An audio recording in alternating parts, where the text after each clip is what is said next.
Sure. Thanks, man. Welcome. Gift from my lovely mother-in-law. So Is Vivi wearing hers? not today, but it'll definitely have to happen soon for a photo shoot. We got to time it. It's all a matter of when she's in a good Superman. What's up? Yeah, what's up? Clark. Oh, actually, hold on now. Wait, you got one too? Don't tell me. Oh, Let's go. Great minds think Avengers. alike. look at these guys. Damn, Guys, am I in as a full screen right now? Or is it still like that part screen? It's still small. Even like this? What if I do this? that's full screen. Yeah, that's better. Is it better? It's full screen now? Yeah. Nice. Are you using your phone? Yeah, I'm using my phone. Oh, okay, cool. That makes sense now. Yeah, it looks good. That honestly, the quality of the picture hasn't changed, but yeah, it's nice having a fuller, more of like a widescreen-ish look. So now it's more wide. It's more widescreen now. Yeah. Damn, bro, you look jacked in that Superman shirt. Are you flexing on me? Damn. Yeah, man. Batman versus Superman. The pregame. Hey, I was had thinking, which universe? I got the Avengers, so it's a little different. Let me see yours, Sean. So it's the Avengers logo. Yeah. Let's go. Yeah. My roommate right now is watching Harry Potter. He's off all day. He's watching all the Harry Potters. Doing like a series, his own little series. Like That's all day. Quite a full day. That's like 10 hours plus. Yeah. Oh, absolutely. A lot of movies. Yeah, that's awesome. Sweet. Should we kick it off with some movies? So we go right into that. Yeah, let's kick this thing off. Want to thank all of you guys for being here for another episode. This is number 4? Episode number 4. Deadlifts, Dogs, and Dad Jokes. Mr. Eric Chichu had an awesome idea for a topic, so I'm going to let Superman, Kal-El, the last son of Krypton, take over. Yeah, guys. So through our group text, I had nostalgia the other day. One of my buddies on Instagram. Shout out to Vinny Toludo. I don't know if you guys know who Vinny Toludo is. I used to work with him at Mike Boyle's. He posted something about Heavyweights, the movie Heavyweights from like the mid 90s. Oh yeah, and, it's one of my favorites. So he posted something in one of the scenes with Tony Perkis. I don't know if you guys remember Ben Stiller. Basically, it got my juices flowing a little bit. I was nostalgic after that. I was like, all right, like this would be a good kind of topic to lead things off. So, I was gonna say is what. I guess I'll start with you guys. I'm curious to see like what's your like top 5 90s movies. And say you guys started off, and I'll chime in. Space Jam #1 for me. Space Jam #1. All right. Space Jam's great. Eric, it was perfect timing because probably a day or two ago, I was just flipping through channels on TV, and I just happened upon one of my favorite scenes actually from the movie Speed. So you got Keanu Reeves on the bus, and he's on the phone, and it's right when Jeff Daniels. Yeah, I always get Jeff Bridges, Jeff Daniels, the names mixed up, but Jeff Daniels goes in with the SWAT team to go. They think they have Dennis Hopper, and then obviously it was a trap, and he's on the phone. I think Speed is probably one of the best action movies of the 90s, maybe even one of the best action movies I've ever seen. I thought it was a cool concept with them being on the bus, and you got Keanu just kicking ass. That dude never ages. I feel like he never gets older.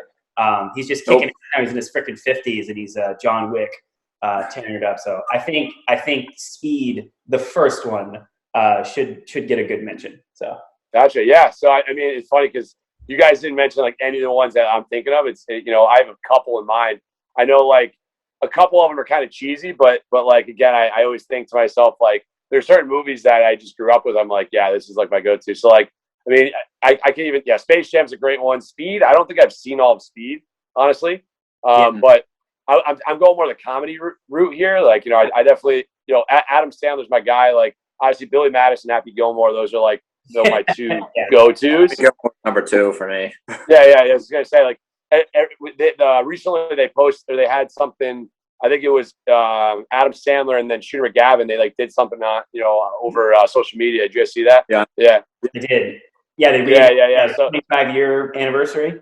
Yeah, yep. So I think they might be doing a sequel. The sequel might be in the works. They're talking about that, which is That's pretty awesome. damn cool. Big Daddy's another one. I love Big Yeah. Daddy. Is Big Daddy 90s or is that early 2000s? It's like Honestly, I'm not sure. That might be, that might be just bleeding into early. Although I love Big Daddy as well. I think that's a hilarious. Yeah, and if I name and a lot of these actors that like Will Ferrell, obviously Jim Carrey, Rob Williams, like those guys, like to me, a lot of those, like the movie Hook from Robin Williams, that's one of my favorites back in the day. That's a great movie. Yeah. And then like Tom Hanks, like think about it, like he was in like Toy Story, but then he's in like a ton of 90s movies. Like, well, even now he still has a ton of movies, but like Tom Hanks is one of my go-tos. Will Smith, I have a Will Smith is always, he hasn't really had at least in my opinion, hasn't really had like a really bad movie. However, like he hasn't really done much lately. I don't know his like latest movies, but I don't know. No, he was on a tear in the 90s, though. 90s were a great decade for him. He did, obviously, The Bad Boys, Independence Day, just some like, badass movies. Like that one-liner in Independence Day when he crashes the alien ship and it opens up and he knocks him out. He's like, "Welcome to Earth." Like I love. He's dragging the unconscious alien to the parachute. Like, do you have any identification? And he lifts up the parachute. And then it's funny, like these movies aren't that great to me, but like the Batman movies in the 90s, what was it with Michael Keaton? Who was it? Michael Keaton? No, was he the second one? Was that in the 90s? So let me jump in here really quick. I know what the market knows this. So you're both right. So 1992 was the second movie with Michael Keaton, Batman Returns. Yeah, exactly. And then Val Kilmer was in there. Val Kilmer. Then you had George Clooney. So it was amazing. Those movies are Arnold Schwarzenegger as Mr. Freeze. Like, come on, everybody. But like those movies, especially like Mr. Freeze as Arnold Schwarzenegger, like they weren't like received well by critics at all. Obviously, that doesn't mean anything, but like I feel like a lot of people enjoyed those movies. You know what I mean? They're movies. They were extremely cheesy for sure. Like I still think like The Dark Knight and like The Dark Knight Rises and stuff like that. I think those had more value as far as like, I mean, Christian Bale as Batman was so badass in my opinion. I think he was one of the best Batmans, but but it was one of those things I think we're spoiled now. I think like back then I thought it was cool. I was like, oh man, like, George Clooney as Batman, I thought it was cool back in the day. And again, I know it didn't do well or as far as like from critics and stuff like that, but yeah, that was definitely nostalgia for me. And then like I was going to say like other comedies, like I know Mighty Ducks right now, they're doing a series on Disney Plus. I watched the first episode, didn't love it, but in general, I liked the Mighty Ducks. And the first two, I thought as a sequel, I think Mighty Ducks was D2. I think was one of the best sequels in my opinion. I thought D2 was good as well. Yeah.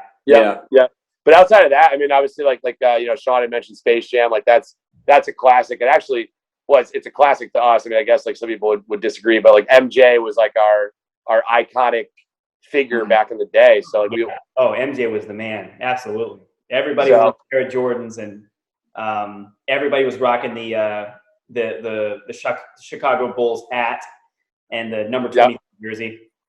Yep. Yeah, man. Well, I think it's hilarious that we all have like superhero shirts on right now. It's great. That's perfect. That's good. Perfect setup.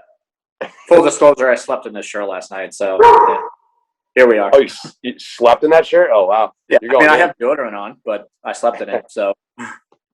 Nice. I like it. So you planned ahead. You planned the night before, so that's awesome. Exactly. Sweet. Anything else? I think we covered good ground. I know, like I said, there's a ton. Like even like mobster movies in the 90s were sick too. I don't know if you guys remember.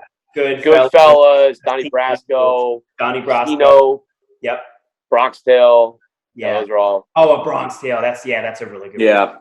I just watched Goodfellas recently for the first time. I think the 90s Scorsese movies are so good. I mean, and then my boy Leonardo DiCaprio, like I don't know, he had Titanic. I don't know what else. He had a couple other 90s movies too. I can't remember. I think Sean and I have talked about this movie before, but if you haven't seen this movie, I highly recommend it. It's The Quick and the Dead. Never heard of it. So it came out in 1995, and it's a Western, and I'm just going to give you the cast. I'm not even going to tell you the plot, but I'm going to give you the cast, and it's going to make you want to watch it already. Russell Crowe, Leonardo DiCaprio, Gene Hackman, Keith. Damn it, what's his name? Oh, I always forget this guy's name. Do you guys ever seen Pitch Black? I think so. It sounds familiar. I don't know. I definitely at one point maybe have seen it. It sounds familiar. I don't know if I have it. I'm always forgetting this gentleman's name. This guy is he's also a really good actor. He's in it in a minor role, and Sharon Stone. Sharon Stone's in it as well. Badass Western movie. The main premise of the movie is basically it's a quick draw competition, and Sharon Stone she has a personal vendetta against Gene Hackman because Gene Hackman killed her father, who was actually played by Gary Sinise in a couple of very, very short scenes. Badass, awesome Western movie. Young Leo. Really, almost doesn't even look like him. You're always like, damn, that's Leo. And a really good movie. So I think that's you, Eric and Sean. Watch that movie, guys. It's really good. Super entertaining. Alrighty. All about it. Yeah. Let's sign me up. Sweet. So wait, you want me to lead things off? I know you Eric, you have your intro. man. Let's go, Superman. Yeah. Let's go. I love it. All right. So should we start with a dad joke? Want me to start with a dad joke? Let's do it. Yeah. What do you call a pudgy psychic? Pudgy psychic. I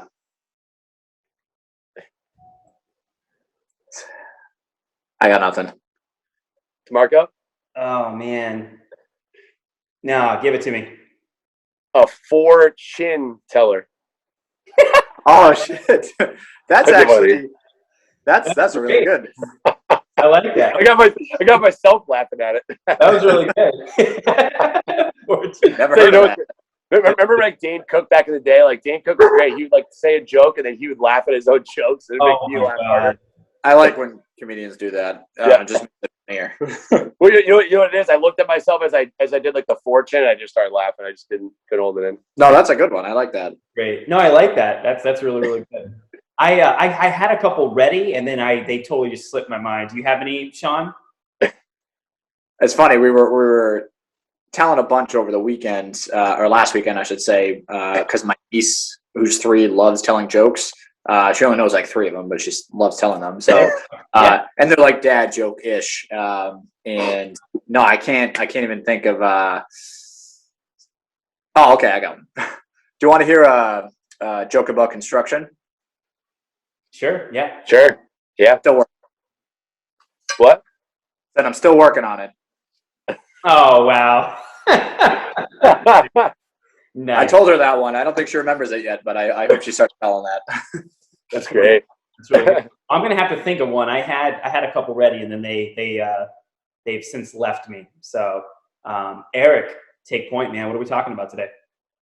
So I figured we go into our, how we started our careers or what brought us to our careers, essentially. Like, I think, we all had different career paths maybe initially, or maybe we didn't, but I'm curious to see from all you guys, like before we all met at BSC and just like what brought you into the fitness industry or the health and wellness, strength conditioning space. I don't know if one of you guys want to take it away, like I said, and then I'll come back and I'll give you my story. Yeah. DeMarco, you want to go first? Yeah, sure. Yeah, totally. So I've been a coach for, let's see, July will mark 8 years. Wow, that's crazy. So yeah, I've been a coach for 7 going on 8 years. And so that means, so if anyone's wondering, I was 23 when I entered the industry. So 23 turning 24.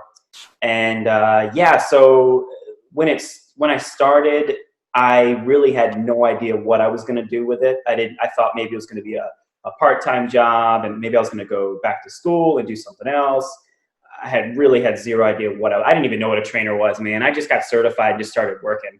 I had no idea what I was getting into as far as the fitness industry and what a good coach was, which obviously if you guys haven't seen it, a couple episodes back, we talked about our philosophies on what we think a great coach is. So definitely check that out if you haven't seen it, just to give you a little bit of context and show you how we've come full circle with this together and how we continue to.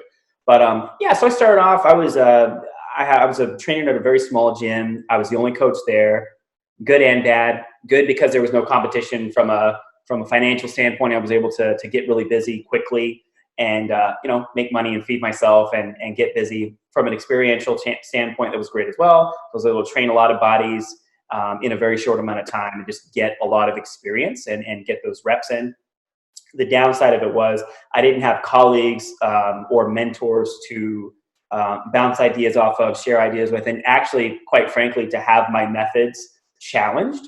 So that was definitely something that I was missing, and it all worked out for the best because I have you guys. We've got an awesome kick-ass network around us of great coaches and people that we push each other to get better. But in those first few years, I really had none of that. I just kind of did my own thing and more or less just kind of, I jumped in the pool and figured out how to swim later, more or less, for those first few years. So that's pretty much how I started.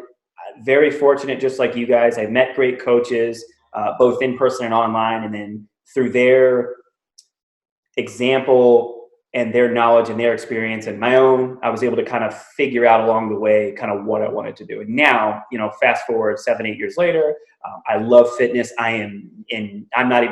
There's not even a 1% chance of me getting out of this industry now. So as far as I'm concerned, and this is just a lesson for you young coaches out there, you get a lot of hot shots that they get started, they get certified, and they think, oh, I know what I'm doing. I'm a pro. I'm almost 8 years into the industry, and I'm just getting started. I'm honest. I'm just getting started as far as where my career is going, and I have a hell of a lot more to learn. So I'm super pumped. Wow, you nailed that. That was great, Marco. Couldn't ask for anything more than that. Yeah. So what about you, Sean? I like talking about this every now and then because we've definitely talked about it on past episodes, like pre-Eric Chichu. So it's good to kind of bring it back a little bit. So I'll try to, keep it somewhat brief. But yeah, typical, kind of just got certified just to kind of see what happens, kind of like DeMarco had said, because I was just burnt out from school. So I got certified, got hired shortly thereafter by Derek. And yeah, I didn't really know what to expect. I thought, all right, let me work for a little bit. And maybe go back to school. Obviously didn't happen. Part of me kind of knew that wouldn't happen because I didn't know if I wanted to go down that route anymore. I very much enjoyed training people at my internship, like with aspiring athletes, like in high school and even as far back as like elementary school. So I kind of like that hands-on type stuff. So, getting certified was an easy decision. And yeah, just as I got busier and started learning more, I just fell more in love with being a trainer, being a coach. So, it's something I knew I wanted to stick with. And this was going back to 2017. So, going on 4 years this July as far as being an actual certified trainer.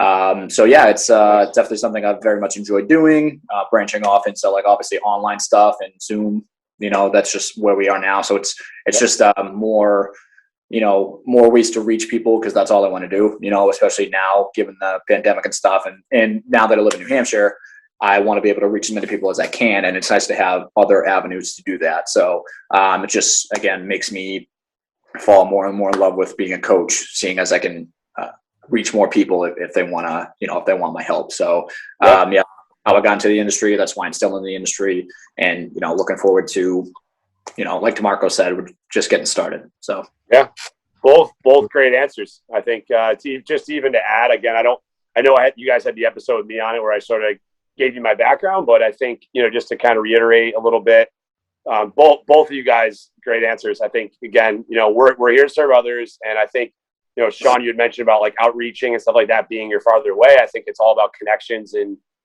continuously building your connections with others, especially people you don't know. I think that's one thing I've done more lately is outreaching to strength conditioning coaches and trainers in the industry that may have been doing it longer than me that could give me some, insight. Even now, I think Marco had said you're 7 or 8 years in. Same with me. I'm probably in that same ballpark, 6 to 7 years. I always forget the exact time I started. It was around 2013, 2014. But yeah, regardless, I think, again, it goes, as you guys both said, you guys have that growth mindset and, we're on the Zooms now and we're going to keep, trying to build this and I'm building my business a lifetime and just consistency with all this is huge. And again, I know that sounds really simple.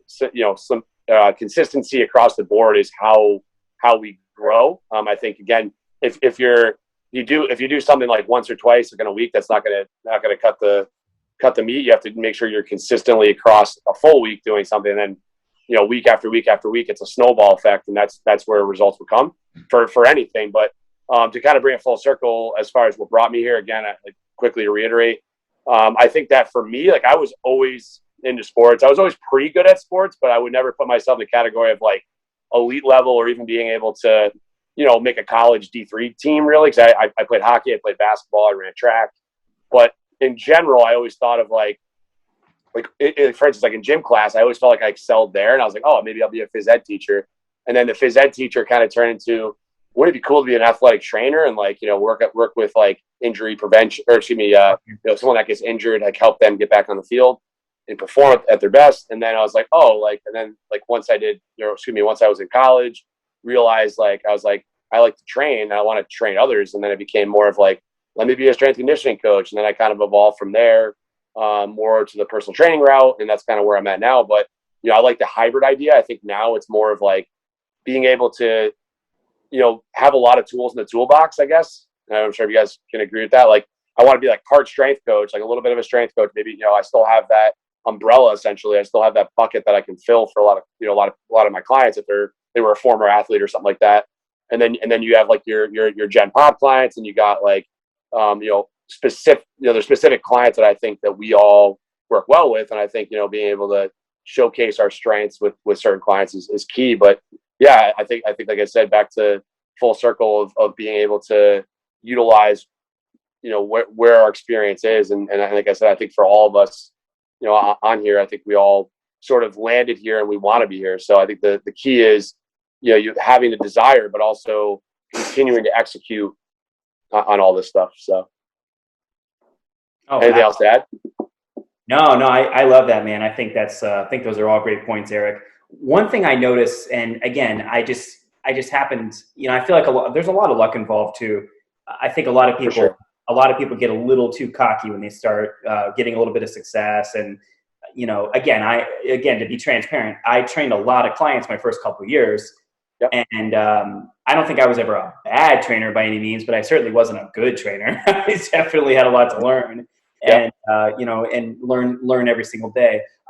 But the situation I was in, there were no other trainers, there were no other coaches, so I was the only go-to person in that little area. So it was great. So I got a lot of experience, and I became a better trainer. So it's as a result of the shortage, there was high demand, low supply. So so I would tell people, first off, don't forget where you came from. And I remember for a very brief period of time, I actually managed that same facility that I trained at. And it was very eye-opening. I learned a lot of lessons. I figured out a lot more about what goes on behind the scenes in the gym business. And one thing I noticed in particular is a lot of younger people in general, very quick to skip from job to job to job, from industry to industry. And that's one thing that's just, in my opinion, is a mistake. I don't think it's bad to have a wide berth of experience, but I think, especially as someone that's looking to potentially hire somebody, you spent a year here, you spent 6 months there, you spent a year and a half there. I'm less impressed with that. I'm more impressed with, you worked at this place for 5 years. Oh, okay. So you're like Eric said, you're growth minded, you're thinking more long-term. So I think in regards to whatever you do, we're talking about the fitness industry, whatever industry you're in, if you want real success and you want to have an impact and you want that feeling of fulfillment, you got to dig your heels in and so. Yeah, exactly. I think you nailed it too, at the point of making sure that you're continuously, you said you're training as many people as you could, especially when you first started, and you pretty much like ran the place, right, DeMarco? For your like the other gym you were at, you were pretty much the only one, right? Yeah, I think there's sometimes, again, going through the trenches and forcing yourself to have to like work extra hours and stuff like that is part of it. And I think that's like something that I'm thankful I went through, as far as being, making sure that I put extra hours in, because I knew that I wanted to hone into my craft more. And I still, it doesn't end here, obviously, but it's more of refining my craft. I like to use the word refining, because it's like, I think all of us could say we have some systems in place by now, as far as this long in our careers, as far as a couple of years in. Usually you should at this point start developing systematic approach to things, right? So like how you train, like you should have a template for certain types of clients, right? So like weight loss client or athlete, whatever it is, there should be like go to phase one. Like here's phase one, here's what it looks like. Phase two, here's what it looks like. At least in my opinion, I think that's really crucial. Some of that comes with time and organization too, but I think the more people you train, the more types of different people you train, the more you get, sort of a better idea of how to do that. And then you kind of build off it from there. I think the idea of like start now, readjust later is so key to this, because it's like, it's very easy to like think about all these ideas and like be like, yeah, I want to do these things, and then like not actually execute any of it. So I think having, like as Jay Ferrugia says, like make a firm decision with yourself, and then make sure you execute that that decision you made, right? So whatever that is. Jay, by the way, I just reminded me, we should try to get Jay Ferrugia on here. That'd be pretty awesome. I actually love Jay Ferrugia. I went through and I binged his podcast. Yep. Listened to, I went from episode 1 up to like episode 320. Oh, Jesus. Wow. I went ham on it. And Jay Ferrugia, Renegade Radio podcast, give them a shout out. He's awesome. Really good. You would absolutely. He's he's super cool. And he's a lot like, well, I should say we're a lot like him. I don't know if he's a lot like us, but he's not a huge guy. He's not like your typical meathead. I mean, he's strong and he's certainly muscular, but he knows his stuff. He's really good at what he does. So Jay would be an awesome guest. Sean, have you heard him at all or no? Jay Ferrugia? No. Like, I love a good podcast for, when I'm driving and stuff like that, but it's 320 plus episodes. That's a lot. I think my work cut up for me. Well, DeMarco's definitely ahead of me. Like I've watched a lot of like the newer episodes, probably in the last, probably since the beginning of quarantine, probably like March or whatever. Around that time, I started really, I would say like he'd release something like every week or at least every couple of weeks. So I started like I followed him on Spotify, and then like I would get all the updates. So I've listened to a good amount of them, but at the same time, there's a lot of them I haven't seen. So a lot of the old ones I've not seen. Yeah, and that's what I wanted to do. I love just going back to the beginning and seeing how someone starts and seeing the whole process. But Jay Ferrugia is awesome. So Eric, I think the not the final piece, but the next part of what you talked about, the idea you had was really cool, where you talked about kind of mistakes we made. Yeah. And we can go one of two ways here. You can go mistakes we made early on as trainers, or we could say mistakes we made early on in regards to achieving our fitness goals, depending on, or both. I think, I'm open for suggestions with this, but we can take it both ways. We can do both of them. Maybe let's start with just because again, this is definitely for serving others. So let's start with our own fitness training mistakes, as far as like towards our clients and stuff like that. Maybe things we made there. Yeah. I don't know if you want to start with that, DeMarco. No, I think that's great, man. And truthfully, there's really an overlap between the two, because as I trained myself and reached fitness performance-based goals I had for myself, I learned along the way, and I was able to use those lessons, implement them into my training for my clients and vice versa. And it's nice to be able to actually empathize with the client when, the client does like a snatch test or a 20 rep clean and push press or whatever, or a max squat or a max deadlift or whatever, anything like that. And they're like, man, that was really hard. And then you go, oh yeah, I remember the last time I did that. It was really hard. And then it's even better when you can humanize yourself and talk about mistakes you made along the way, and obviously use that for coaching. So notice a theme here, people: relationships as far as coaching goes. So it's much more than just counting reps.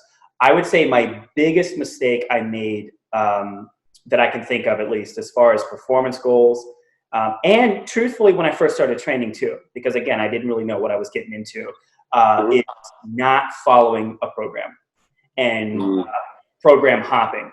So Google a workout, Google anything, right? Yes. So you were talking about Jay Ferrugia. So one of Jay Ferrugia's really good friends and colleagues, Joe DeFranco, who I'm sure you've also heard of. So Joe DeFranco is actually how I found Jay Ferrugia. And Joe DeFranco had a program, West Side Barbell for Skinny Bastards was the name of the program. So it's basically conjugate method, that powerlifting style training mixed with basically power building, like kind of like what Steffi Cohen, Mike overview, that kind of bodybuilding, powerlifting hybrid approach, which is cool. So the only problem was I started doing that workout, and that was really fun. And then 2 or 3 weeks later, I'm like, oh, I think I want to start doing this kettlebell workout, or I want to do the Golden Six routine that Arnold Schwarzenegger did in the 70s. And the only problem with that is number one, I was young, so I could get away with it. You know, in the early 20s, your bodies can recover pretty quickly. However, I didn't make any progress. I was in the gym and I was sore and I was tired, but I wasn't building a stronger bench press or increasing my pull-ups or whatever my goals were at the time. Truthfully, back then, I probably couldn't have even told you why I was in the gym training. I just worked out because I enjoyed it. That was the number one thing, was when I started actually following a program and, committed to it from beginning to end. That's when things changed. So that was the biggest thing. And that's the big thing I tell everybody.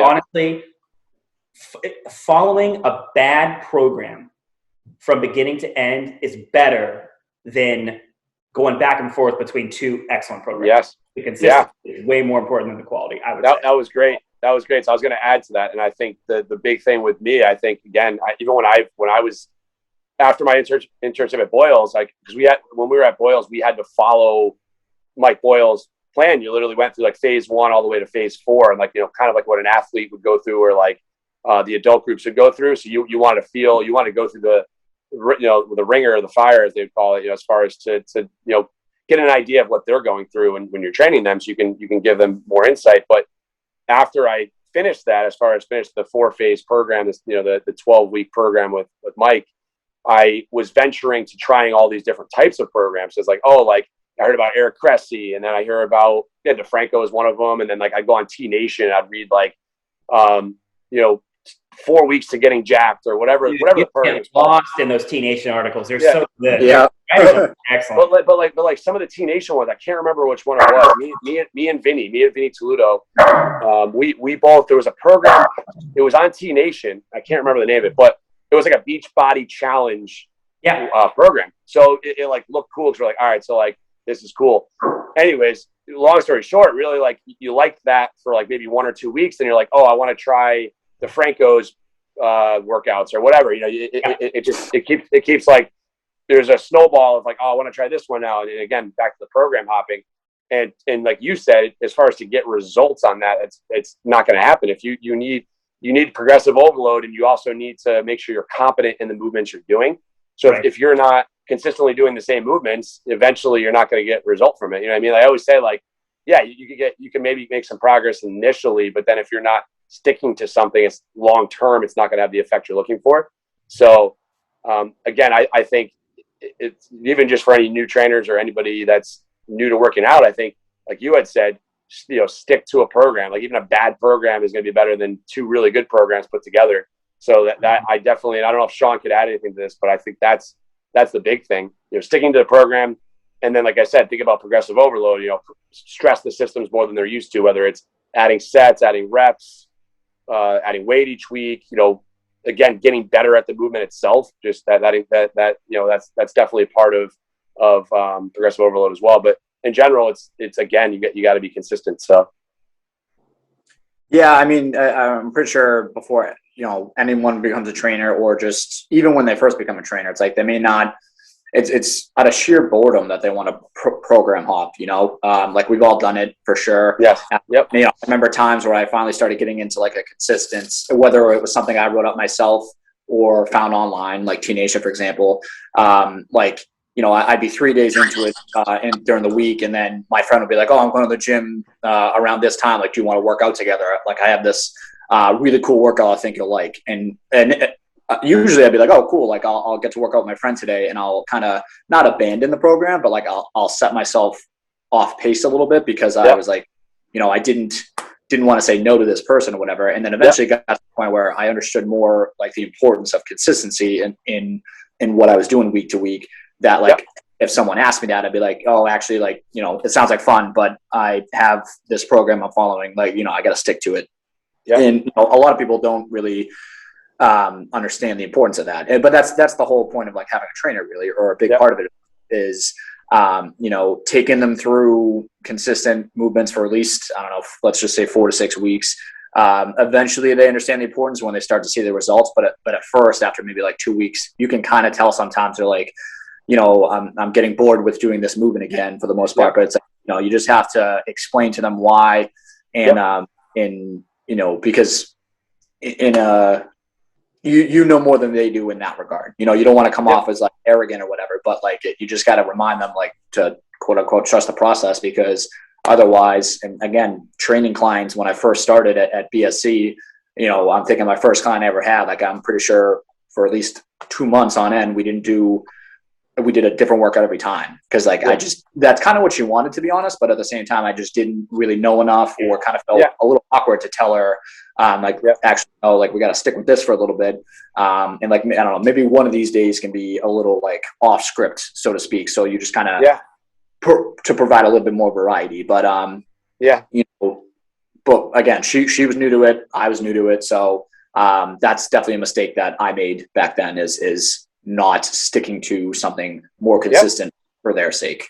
I think you made a great point, Sean, too, with how like when you first started, you like wanted to please the client. So each time you'd want to change the workout, this, you know, this and that. And then like now over time, as you sort of refine your craft and understand, you know, the value of a full program, and then you can sort of explain like why you have to consistently do these movements over and over again to get better at them, to actually get the results you're looking for, as opposed to just random mumble jumbo every time. And like I said, and even to add to what you were saying before, I think there's nothing wrong with like doing like random workouts here and there. And especially I think for like people that have more experience, I think once you like, I just tell people, just please just like try a program, like try a full program without going to another one.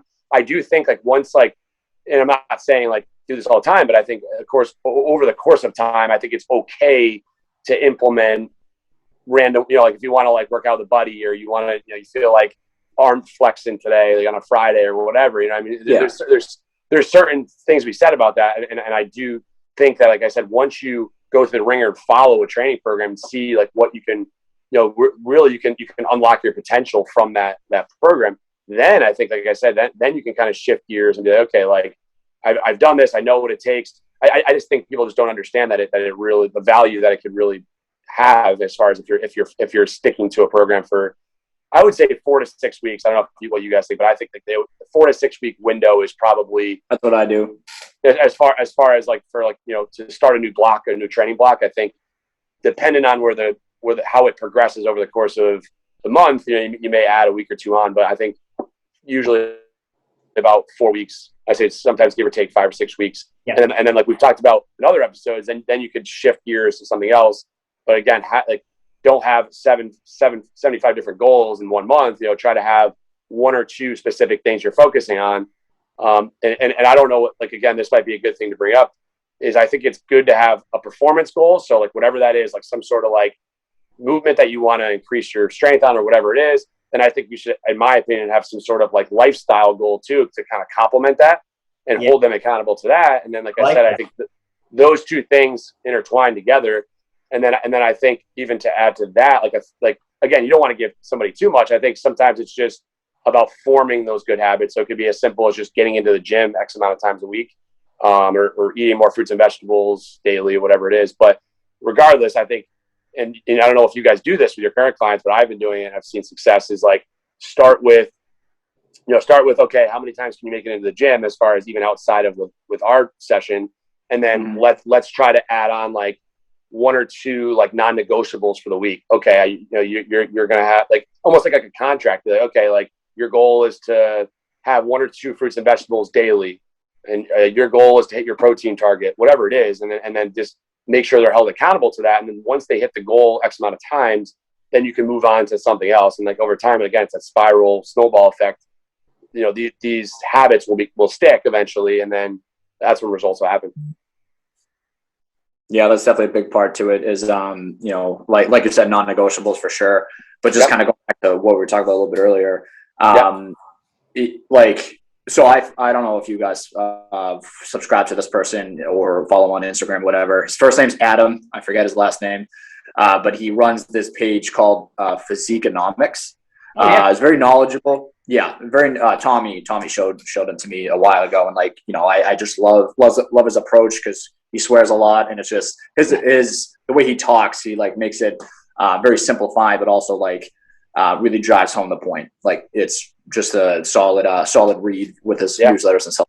But he had said at one point, program hopping, for example, or just really not having consistency at all. Like he equated it to learning Spanish for 2 weeks and then picking up French, just changing languages, and there's no way to track progress. You learn Spanish for 2 weeks and then you on a completely different language. It's like if you're trying to become bilingual and fluent or whatever, it's you can't do it by doing that. So I thought that was a really cool because honestly, I couldn't think of a better comparison than that. And that's the thing. It's if you don't have a goal and you just want to move in general, then yes, I suppose going to the gym and doing absolutely anything that comes to mind, if this machine's open, I'll just use this one. Yeah, that's better than not moving at all. I mean, there's some truth to that, obviously, but as far as taking your client through a consistent program and just seeing how excited and happy they get when, let's just say on week 4 before week block, they're doing snatches. I'm just using that as an example. Be okay, on week 1 you did this, and look where you're at now. It's more motivating, of course, and we just know the importance to that. So I think that whole language comparison of Spanish for 2 weeks, French, German, I was oh crap, that makes a lot of sense. And when you explain to people that way, it drives home the point. Why are we doing this the 4th, 5th week in a row? And then maybe if you explain the length, give that example, it may make a little bit more sense. Yeah, that's awesome. My former manager at Lifetime, actually, his name's Leslie. Shout out to Leslie Boyce. He's an excellent trainer. He's doing his own thing now, but he would always remind me of that too. So he was great at programming, program design. He would always mention that exactly what you said. If you're learning a new language, you're not going to switch your language every week. You're going to try to get really good at that language. And if you want to learn a sentence, you're probably going to want to repeat that sentence multiple times before you move on to the next sentence, right? Or word or whatever it is. So I think that's a great point. And that just fueled that for me right now is it's exactly what it is. Let's say it's a certain sentence you struggle with or, you need help with. Same goes with an exercise. If you're struggling with, why would you move on to something else? Make sure you get better at that first. Reason being is, especially if it's a well-written program, there's probably a reason why it's there, and it's going to help you with something else. I always say, and I'm sure DeMarco can jump in on this too, with certain programs, and we'll get into this now, a sample training plan. But I think if you're following a program, and it's especially someone that has experience and they've been in the industry for a while, there's reasons why they're putting things in there. And like I said, if you're skipping steps, I used to sometimes want to pick favorites when I'd program for myself. Hence why I have a coach. If they want you to get better at something, they're going to put something in. It's going to be, again, back to the snowball effect of you do this one movement, it's going to help you get better with this, this, and this. So it's there's always, you're climbing, I always say, you're climbing a mountain. And if you skip a step, you might, fall down the mountain. You know what I mean? So it's the analogy I sometimes use with clients. There's that. And then also I use the car analogy. You want to be a gas efficient car. You know what I mean? You don't want to be a gas guzzler. So you want to there's certain sort of adaptations you want to gain when you train. And like I said, there's certain exercises I go to increase my work capacity with a client. You know what I mean? And I'm sure you guys know there's certain movements. Well, not even just that. You could do row or air bike, and then you can complement that with kettlebell swings or whatever, things that are going to get their heart rate up and keep them up. But again, over the course of time, you want to be able to progress these things. But like I said, back to the gas efficient car, it's if you're continuously changing things, back to the program hopping, I think that's number one. You're not going to make the progress you're looking for. You're not going to get to the goals. So that was great. That was a great point. Anything to add, Marco? Man, I feel I felt like I needed to shut up there because you guys were on a roll and some great stuff. So I think one of the things I'm going to go back to really quick that I love that you said, Eric, that I actually wrote this down. I'm going to definitely apply this into my training with my clients as well as myself, a performance and a lifestyle goal. I like that a lot because, again, we've talked about this at nauseum, but, I guess, there's nothing wrong with repetition because a good way to learn something is to study it, right? Get your reps and repetitions in. But in regards to fat loss, muscle growth, increasing your mobility, moving, ideally with no pain, or maybe even, next best scenario, less pain, less discomfort, training for strength, training for performance, is going to take care of all of those things. A lot of times at once. Not exactly in the same moment, but you'll check off a lot of those boxes when you do that. So I think that was a fantastic point there, Eric. And what it really comes down to, the word that keeps popping up in this conversation is habits. We're talking about habits. We're talking about basically your brain really wants to be lazy, right? We've all talked about the book, The Power of Habit and Atomic Habits. And if you can start to implement those into your daily life, those good things for you will start to become automatic, and you won't think about it. Backing out of your driveway, brushing your teeth, taking your vitamins, taking a shower, a lot of stuff like that becomes automatic. So, and I think even with that too is think about low hanging fruit, like things that are easy to do, like, well, on the surface, easy to do, like brushing your teeth and whatever the habit is, taking the dog out, whatever it is, start with like easy things. Then you can always, things that, Atomic Habits talks about it, right? So like that, as far as like when you form a habit, like you want to make it sustainable, you want to make it easy too. You want to make it something that like, you can go back to over and over again. And then like, as you start to progress, then you can start to make more complex habits. And then, like I said, even to add to that, like you got to base things on how you feel too. So as much as we talk about like structuring habits and being consistent with that, I do think there's something to be said about like just basing some days on how you feel and not always like rushing to track things. I do think initially tracking has a ton of value, especially just to increase your adherence to what you're trying to accomplish. But then I think over the course of time, as you form these quote unquote habits, if it's something that you're doing consistently, you don't have to write it down. I mean, if like you're sleeping 7 or 8 hours a night, I don't think you need to write the number 7 or 8 on a sheet of paper every day. But you know what I mean? But like, I think it's just continuously growing off the idea of like wherever you start, think of it like a chain of events and start, progress. Like think of like a ladder. You're trying to add to that ladder over the course of time. And then, like I said, some days maybe based on feel. And I don't know about you guys, I don't really like track my food right now. And I used to. At one point I did track my food, but I based on how I feel. And then, like I said, I think every so often, like I know, like there was a period of time where I was like, I need to get more protein in. So then I started like tracking my protein to get an idea where I was at. Right. So something like small as like that could go a long way. Literally just not even tracking the calories, just tracking the protein. And then like, oh, you're having too many beers in a week. Okay, let's condense this by X amount each week, or try to condense it. Right. Yeah. No, Eric, I think you brought up a great point. And this all depends on the person, right? The corny tagline that I use, I feel like I should put this on a shirt because it's just cheesy and people love it, but it's called personal training for a reason. It's personal to the person, right? So obviously we all have these clients that they really don't care. Just tell them what to do and they'll do it. They want everything laid out. They want it simple. They don't want to think. They have a crazy, busy, high-powered job, high-stress job. They come to the gym and they want to work out. They want to reach some goals, but they want to unplug mentally. You get those, and some of those clients just want you to beat them up a little bit. I mean, it's all a matter of what the person wants, right?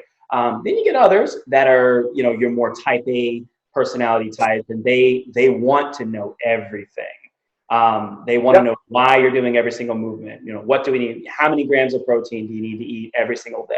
What is this? They're the ones that want that meal plan that lays every single thing, including how many breaths you're supposed to take in a day. They want every single thing laid out like that. So that's all a matter of whom you're serving and, serving them appropriately for them. That being said, again, people hate to hear this. It's not the sexy answer or anything, but what Eric just mentioned is very true. If you adopt these very small, we'll call them micro changes, and apply those over the span of a year, 2 years, 3 years, 4 years, like Eric was talking about beer earlier. That's something I've actually been working on. I've actually been not just focusing on eliminating the alcohol intake. Like I still enjoy a beer here and there, but I've been emphasizing drinking more water, taking more walks. So it's not just like, oh, well, I need to stop doing this thing entirely.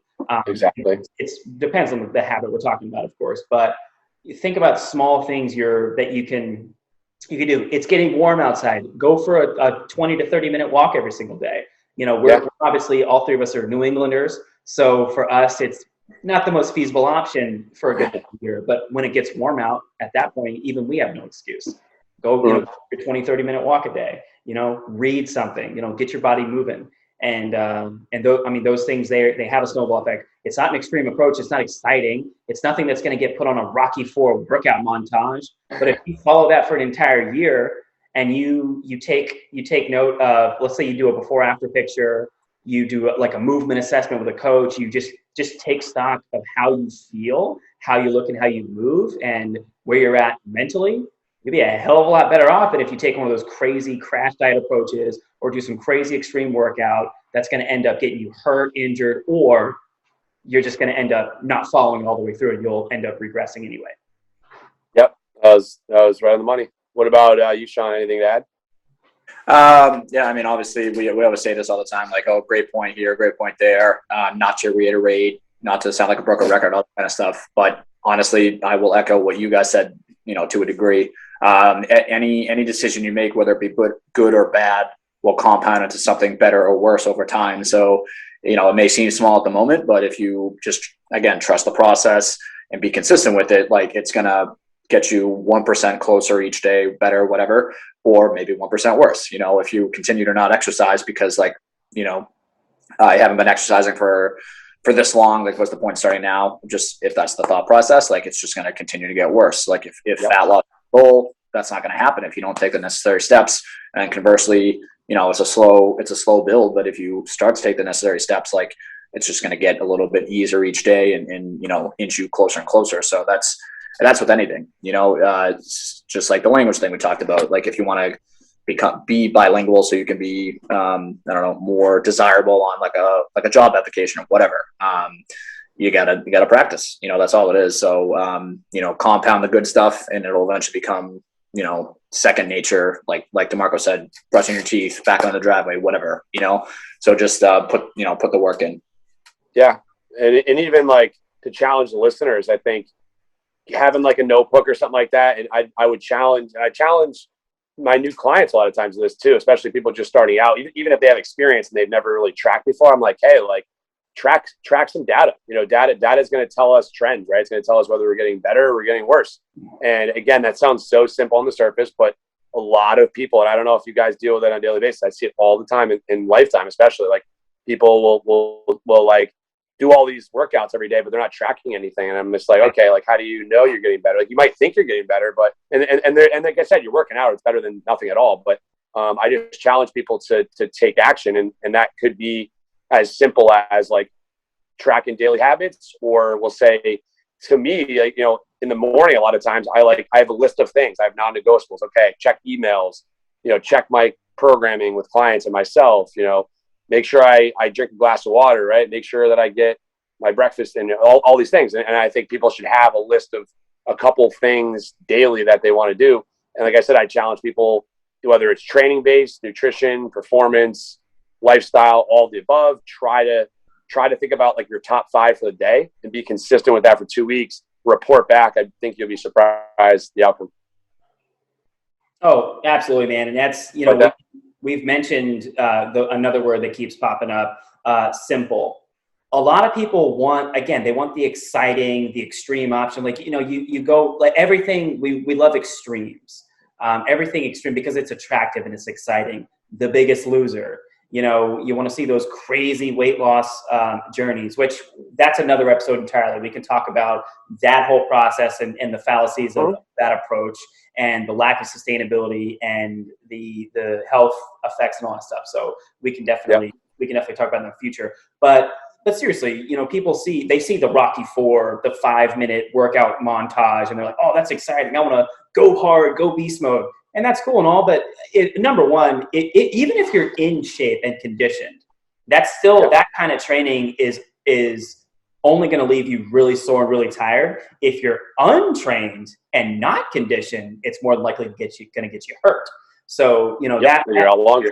That crazy approach to training and lifestyle changes is not only ineffective for most people, it's very dangerous. So Sean and I, you know, you guys know Sean's my coach. You know, we've been following what's called the Simple and Sinister, Strong First, Simple and Sinister, you know, basically philosophy to training. It's 2 movements, kettlebell swing and Turkish get up. And my goal is to achieve, you know, that task of the sinister task in a certain amount of time and all that. We're working on just that one thing. Sean's helping me get stronger on my single arm swings, as well as work on my conditioning and work capacity so I can do it in the amount of time. He's helping me improve my strength in the Turkish get up, as well as my work capacity so that I can do the prescribed amount of work in the prescribed amount of time. And guess what? I'm focusing on that one goal. I'm getting a hell of a lot stronger. My lower back is feeling great. My hips are very mobile, and I feel great. And I'm hitting some of the other goals that I'm after with other good habits. I'm drinking more water, cutting back a little bit on the alcohol, taking more walks. I'm starting to lose a little bit of that excess around the midsection that pretty much all of us gained during the shutdown. Let's be real here. Yep. So just to let you know, I'm a trainer, and even I gained a little bit of weight during quarantine. So don't beat yourself up over that. You're not alone. Trust me. The gyms got shut down and the government told us to stay home. What the hell did we think was going to happen? All these articles out depressing people like, oh, how much weight did you gain during quarantine? Like, right.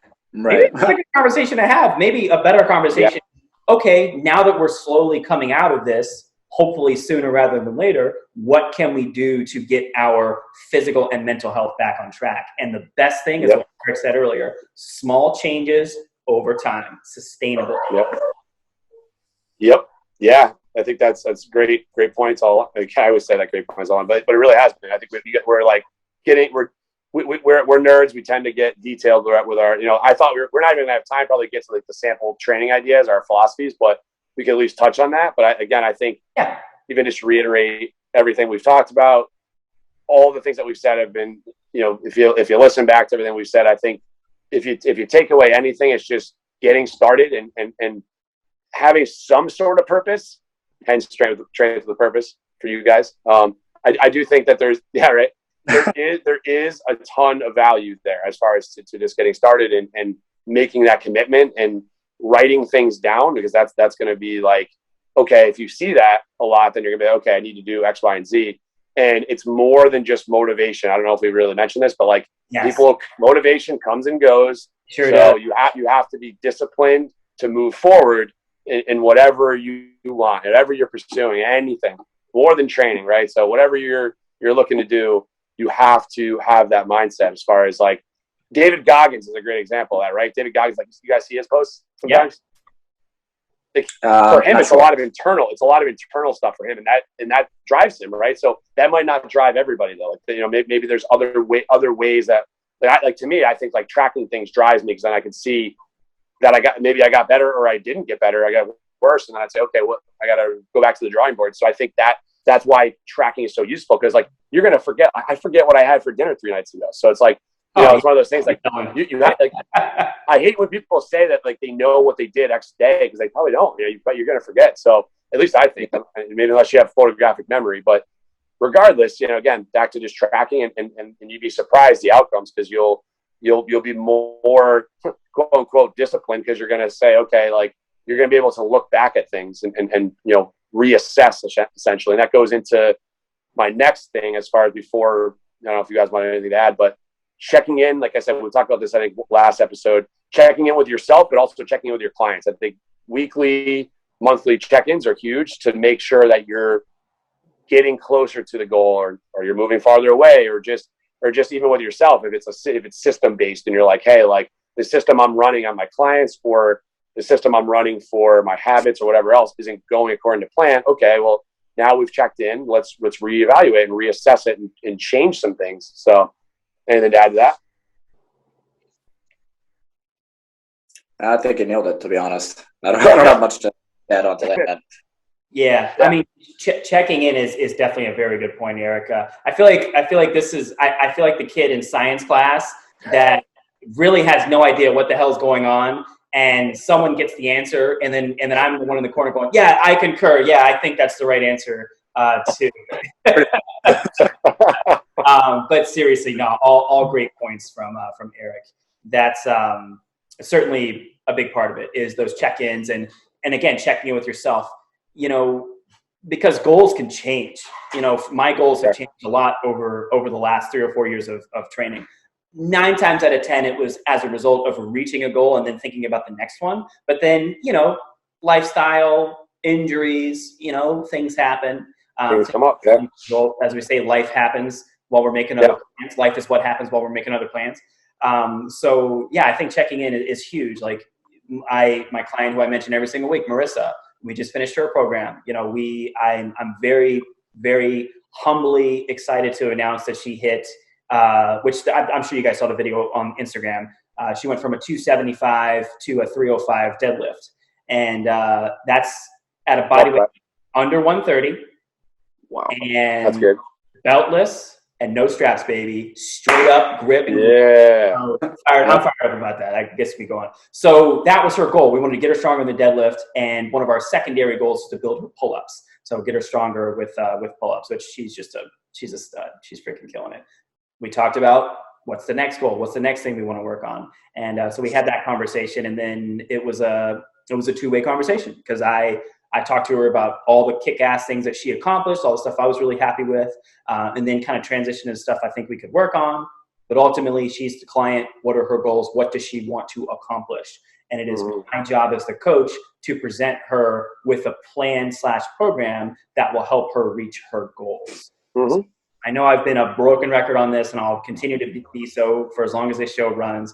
But as a trainer, I'm not the boss. I'm not a drill sergeant. I'm not going to sit here and drill my clients and students on what to do. I'm here to serve them.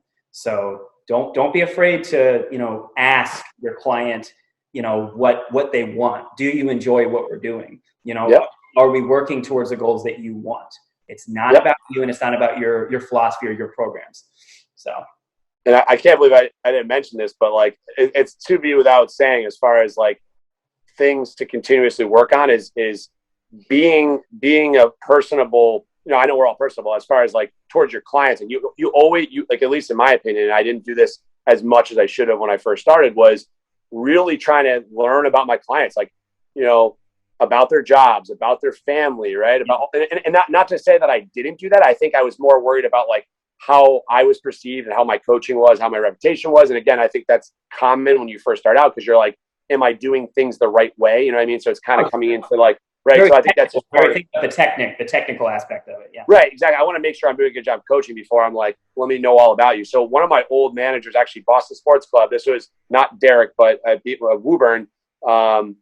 Shout out to Wes. His name's Wes. I forget to say his last name. He actually just got married recently. But anyways, regardless, he would always tell me, if you're forgetting things about your clients, have like 3 things, like 3 topics maybe that you discuss every time you see them. So it could be like family based. It could be about whatever. It could be about their vacation they went on or they're going to go on. You always have topics of discussion, because at the end of the day, we're in a people person industry. Like you have to be always trying to, like, as Sean said at the beginning, like reaching out and like connecting. And like, that's a huge part of our industry that, and I don't know about you guys, I did not do a lot in the beginning. I think in the beginning, it was more about like honing in on my crafting. And like I said, I think that's the selfishness is going to be partially there, because you want to make sure you're technically sound when you're with clients and getting better as a coach. But that doesn't go without saying, like, you know, I wish, even when I was at Boyles, I think about this now, like, I remember Mike would always tell us, Mike would be like, athletes will talk about you. The adult groups will talk about you, and they'll say, you know, whether they liked you or not, and like what maybe things, like, for instance, there's always some sort of judging going on anyways, but it's like, if you're a certified nice person and you want to, like, you genuinely want to know about people and like know about their lives and can continuously connect with them, like the only way you're going to do that is by, like, you know, going up to them and asking them about these things and being like, you know, genuinely interested about that person. You know what I mean? About what their livelihood is. So that's things I wish I did more of. I did some of, obviously, because that's just my personality, but I definitely could have did it more. I'm sure, like, if Jimmy watches this, he'll laugh and be like, Jimmy knows I'll talk to anybody. But regardless, it's like, I think that being like really looking back and being like, okay, like now I know a lot more about this person, and like I want to know and I want to keep knowing more about them. So those are little things that I wish I kind of done more of. I don't know if you guys could relate, but. Nah, I'm with you there, man. And this is, I would say, even more so specific to our industry because, again, we're in the people business. Yep. And, you know, when you walk into a bar, for instance, you don't really choose your bartender. I mean, maybe you do. Maybe there's like 2 or 3 bartenders and you're like, hey, what's up? Right. What's, whatever. But normally if you walk into a bar, there's a bartender and they serve you, right? Personal training, you actually get to choose the person that's going to serve you. Correct. You gotta want to spend an hour with them, right? Yeah, exactly. And especially at a bigger gym when there's a lot of coaches, you get the choice. So one of the things that one of the biggest reasons I actually hired Sean as my coach, this was even before I actually hired Sean as my coach before we even became friends. I liked Sean's training style. I really liked the way he worked with his coach, which is with his clients. I liked his approach to training. But one of the things that really made me want to work with him was, while all the other coaches were sitting on the turf on their phones, BSing on Instagram, scrolling the feed, doing the zoomy on some of the pictures, all that kind of BS. Sean picking up foam rollers, putting up foam rollers. He was vacuuming the turf. He was wiping down machines. He was doing stuff. And he'd already been there like a year and a half. He was already very, very well established, up and coming. Yep. Certainly, I believe, at least in the top 5, top 6 as far as session count. But he still had that drive to work, and he was still busting his ass. And that's unpaid time. That's what a lot of new trainers don't get that. A lot of that time spend, picking up stuff. I mean, there are technically floor hours, but a lot of that time ends up becoming unpaid. However, that does open up the opportunity for you to make a very good first impression, which as a result, I mean, I had people come up to me and ask me for coaching after that too. They saw me pick up something. So, and you never know how one seemingly insignificant interaction can truly resonate with the other person. So 2 more things to add to that. I think, Sean, praises to you. I think when you first started at BSC, you were incredible considering you had just started out. I think you were like always wanting to learn new things, but also you were always asking questions. I think, a stupid question is not asking a question at all, in my opinion. Right. I mean, if you think it's stupid, then, at the end of the day, like, ask it, because you just never know. So I think that praises to Sean on that. I definitely noticed that from the beginning. When he first started, he was ambitious and wanting to learn.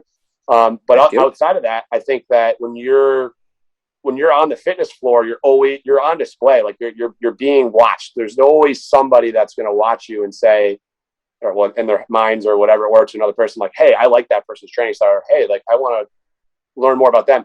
BSU Wellington, one time, I think I picked up, who was the client? I think it's one of the clients that you had, Sean. Forgetting his name. Regardless, anyways, we're off topic to that. But basically, no matter what, you're always on display, and like if people like your training methods, they're gonna come up and be like, hey, like, I'd love to train with you. So like you just never know. So I think you always should be. And with going without saying, you should always be at your best, or at least try to be. You shouldn't be like on your phone and whatnot, especially when you're out like doing like fitness 4 hours, like 4 hours. Yeah, I do think that obviously if you're off the clock and you're doing your own thing, that's whatever. But like definitely like Sean was a great example of how you were always attentive and always trying to learn and get better and better and better right from the get go. So that's shout out to you there. So that's awesome. Well, I appreciate that. Obviously, it's reciprocated right back to you guys, because obviously we're all very like-minded in that regard. Otherwise, I feel like we wouldn't be on this podcast together. So, all the nice sentiments you've just thrown at me, it all goes right back to you as well, because that's just how we operate. And that's not always what people want. Like, they may not care if they see someone like cleaning up around the gym, like that doesn't mean anything to them, and that's fine. But again, I would argue that probably grabbed us a couple clients each and just made the gym a more organized space in the process. So, but I do want to say this, because it finally came back to me from a couple episodes ago based on something DeMarco said, but then Eric, you kind of built off of it a little bit. I'm going to say it now just so it's documented and I don't forget it. and because I would also like it to be like its own episode, not necessarily next week, but like at some point. This goes back to something that the gentleman Adam had said in one of his newsletters that I, again, read weekly or whatever, that coaching is a collaboration and not a dictatorship. So I think that's a great episode to delve into at some point. Just a lot of stuff that we had just said. So we don't have to touch on it yet, because that's its own thing. But I just want to. Yeah, I think it's funny that this episode is one of those things we definitely went on some tangents, which is normal, but I think there's a lot of good information you can collect throughout our rants, right? I think there's definitely going to be a part 2 of this. I think you guys can agree as far as with Tommy in the air. I think we could even reiterate some of the things in future episodes about like we didn't really get into our philosophies a crazy amount, or like a sample training plan. Like we didn't really go through how we sort of program and stuff like that. I think I do want to touch on that eventually, but I think obviously this far in the episode, maybe more just closing remarks. Obviously, I think with our time, I'd rather dedicate more time to being able to go through a sample training plan and our philosophies. And I think especially with Tommy there too, I think that'd be good to have all of us on that. Yeah. Yeah, I definitely think that's a good bookmark for right now, is like you said, the training and the coaching is a collaboration, not a dictatorship thing would be another fun one at some point. There's just so much fun stuff we like to talk about. So, but and then even like I had mentioned the fitness myth thing too, like all the fitness myths. Like obviously those are things we can go through in future episodes too. I was like thinking we'd get through all this in one episode. I'm like, what am I thinking? There's so much.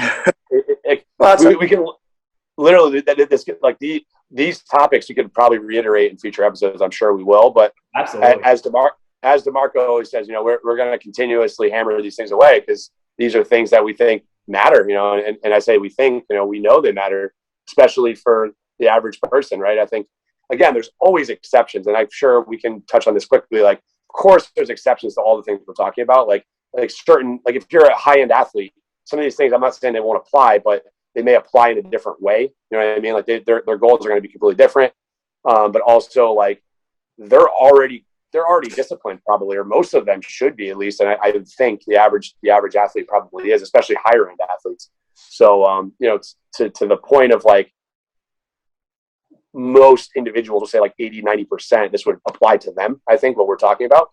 Yeah. And like I said, I think there's like that 10-15%. It's like, okay, there's always going to be some variance on everything.